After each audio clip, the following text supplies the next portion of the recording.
Hi. I helped co-produce a video called Collateral Murder. And this video we just watched ironically explained really well why the people, the soldiers in that helicopter could shoot and kill the civilians and the Reuters staff with such lack of compassion. If you haven't seen the video that was courageously leaked to WikiLeaks by Chelsea Manning, I encourage you to see it. You can find it on YouTube, and it's called Collateral Murder. I am, as a consequence of being an active WikiLeaks volunteer while being a parliamentarian in Iceland, I had my share of the eye in the sky following me, and had an experience of the US Department of Justice wanting to have something that many people don't connect with, which is called metadata. And I had to take the US government to court to try to stop them from having my metadata, my Twitter metadata. And I didn't really realize myself when they demanded to have this information what it truly meant until I familiarized myself with what it does it mean. And the only way to describe it is that the FBI went into my home and they went through everything. Every letter, every transaction, everybody I had communicated with, but they didn't go through my front door. They went through my back door, through the internet door. And I think that in many ways because it's been happening gradually, that our privacy has been sort of vanished, and nobody really understood until Snowden came forward, that we don't feel that it's important to stop this sort of mass surveillance. Perhaps because we still lack the language for it, or the way to associate it with what we previously think is important in our sort of offline world. I think one of the reasons many people that used to live in East Germany have been vocal about it, both through political elections of the Pirate Party in Germany a few years ago and other means, is because they still remember how it felt to be constantly under observation by somebody they didn't know who was, if it was their friend or foe. And I very often, when I talk about these things, I'm sort of an accidental parliamentarian. I am really just a poet. And so I see myself as an artist in parliament, a poetician, and one of the very few geeks there. So I realized very early on, whenever I would try to explain these issues of the democracy in the digital era, that people simply didn't understand it. And so I've tried to hack myself through the system and try to understand its weaknesses and strengths in order to report how we can get through the holes in it and reclaim our power. Because one of the things I've always been aware of, being also an activist, is that I not only can change the world, I have the responsibility to change the world. And I can do it in little ways or big ways, it doesn't really matter, but I have the responsibility to be engaged. And that is why being here, both yesterday and today, has been such an incredible inspiration. I'm just taking so much back home to process and to be inspired, to maybe try to inspire others to do similar actions. And we are here, in this section talking about, art in the age of surveillance.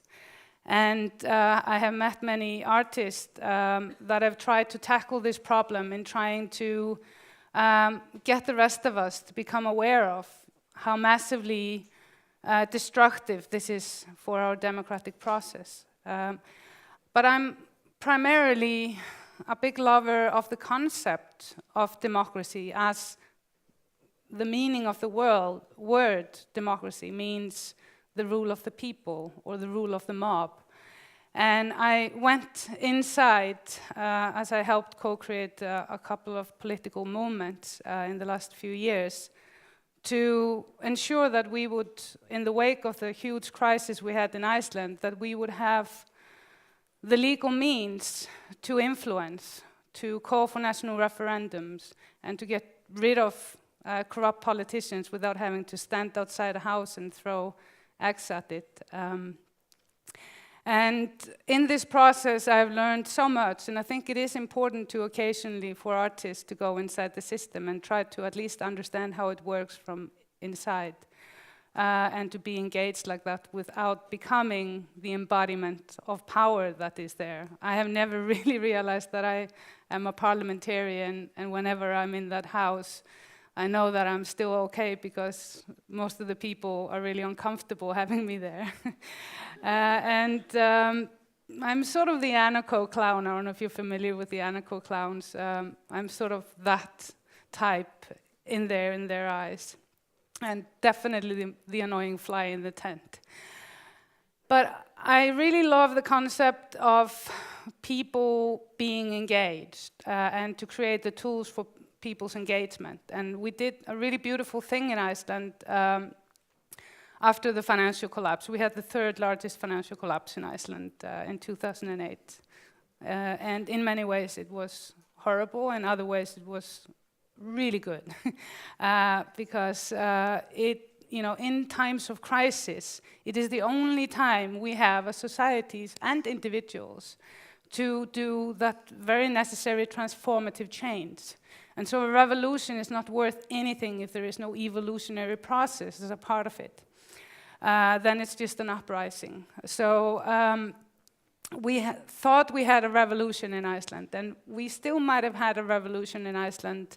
I don't know, but one of the first things and one of the big demands of the people that were protesting outside the parliament was that we wanted to have a constitution written by and for the people of Iceland. And that process started with an amazing gathering of 1,000 people that were randomly selected through the National Registry from all over Iceland. There are only 320,000 people living in Iceland. So 1,000 people out of that whole bunch is actually quite a high percentage. And because it was in the wake of the crisis, it sort of brought forward all the best elements of what sort of nation we wanted to be, and a humbleness that Icelanders sometimes lack. And it was the words that stood out of it were words and meanings that made me actually feel comfortable about being associated with one particular nation at the time. And it was about equality, integrity, transparency, and so forth. And it was then written by a constitutional council that was elected as a brand new constitution. However, the politicians got in the way during the last steps of it, and it's now in a coma. And then Icelanders decided to elect the worst government ever, the same people that got us in the mess. But we have now fresh protests that are quite big, and so maybe eventually we will get this constitution. It's sort of in a coma. But in it there were quite important elements.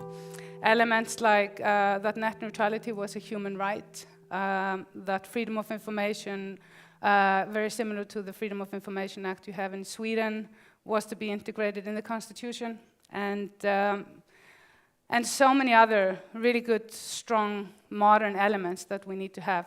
But I think the most beautiful element about the constitutional process was that we, the people, were discussing who we wanted to be in the future, what sort of seeds we wanted to plant for the next generations. And I think that is one of the things I'm bringing back home, is about planting these different seeds that we don't know exactly how they're gonna come up. But we really, really, really need to start to think collectively and talk collectively about how we want the future to be.